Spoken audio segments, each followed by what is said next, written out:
Billy Graham's visit to Kohima in November of 1972, during a period of political instability and unrest in Nagaland, also marked the 100 years of Christianity in Nagaland. Very few foreigners were granted permission to visit the area by the Indian government.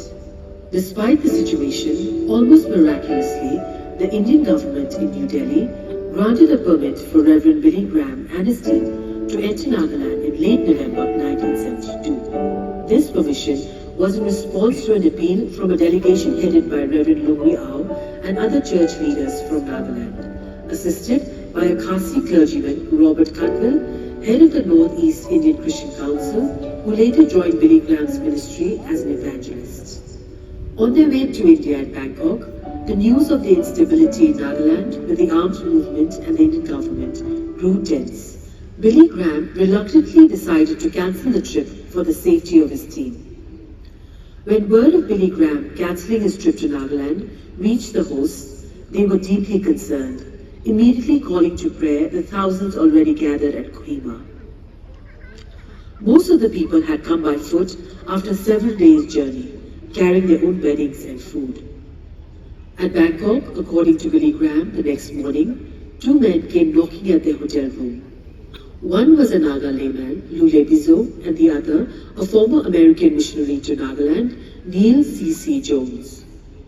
They strongly urged Billy Graham to reverse the decision on cancelling his trip, pointing out that great harm would fall on the churches if the meeting was cancelled. They challenged Billy Graham to trust God for the safety of the meetings. Believing that God had sent them, Reverend Graham agreed to continue with the original plans and went on to Calcutta that afternoon to arrange the final details. From Calcutta, Cliff, Ted Smith, singer Archie Dennis, Charlie Riggs, T.W. Wilson and Billy Graham flew to Dimapur.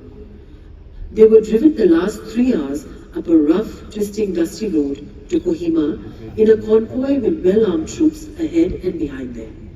As they rounded a curve about 3 or 4 kilometers from Kohima, they came upon crowds of people, tens of thousands of them, lining the road to welcome them. They waved and hit the sides of the vehicles with their hands. After that, they were taken to a government house to spend the night. The Chief Minister of the Cabinet of Nagaland, Mr. Hokeshi Sema, arranged dinner for them. Upon their arrival at their quarters in the government house, they met a man named Nihule, who handled their baggage, made them tea, and did everything that needed to be done for them. At night, as Nihule took their muddy shoes to brush them, Billy Graham asked him, "Who would teach the Bible before I arrived?" Nihule remained silent and didn't reply. Then, in the words of Billy Graham himself, when I pressed him further, he admitted that it was he who would be teaching the Bible to the huge crowd. The man cleaning my shoes had just taught me a lesson on the servant attitude and spirit of ministering so often adopted by Christ himself. I have never forgotten it. When Reverend Graham went to bed that evening, he could already hear the crowd assembling and praying in the darkness. Next morning, at the soccer field, there were 19,000 people already inside, with thousands more outside. They were arranged by tribe, and each tribe had their own interpreter with a public address system pointed to their area. As Billy Graham spoke, he paused after each sentence. There followed a cacophony of sound as all 17 bullhorns blared at once, each in a different dialect. At the final service that afternoon, more than 100,000 people jammed into the stadium in the hot sun, with many thousands more outside. Believers from different churches willingly dug the Billy Graham Road. Believers willingly hosted the Nagas from other districts and places. The state government police, AIR radio, scouts and guides, and transport departments were all involved. The Crusade is remembered as a powerful and spiritual uplifting experience, indelibly impressed and printed in the hearts and minds of Naga believers.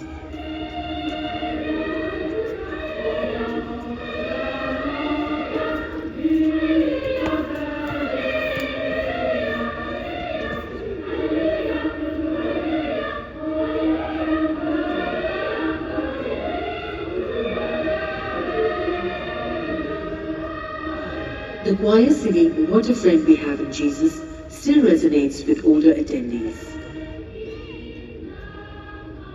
With much enthusiasm, for almost the first time, Naga tribes from all different districts and regions came together, organized the crusade, and worshipped together as one. And it was more than a church event.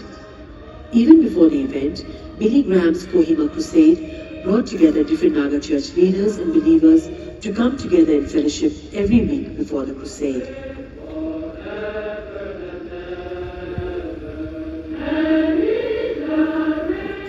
This historic Kohima Miracle Crusade of 1972 will continue to be celebrated as a testament to the enduring faith of the Naga people and the impact of Reverend Billy Graham's ministry for ages to come.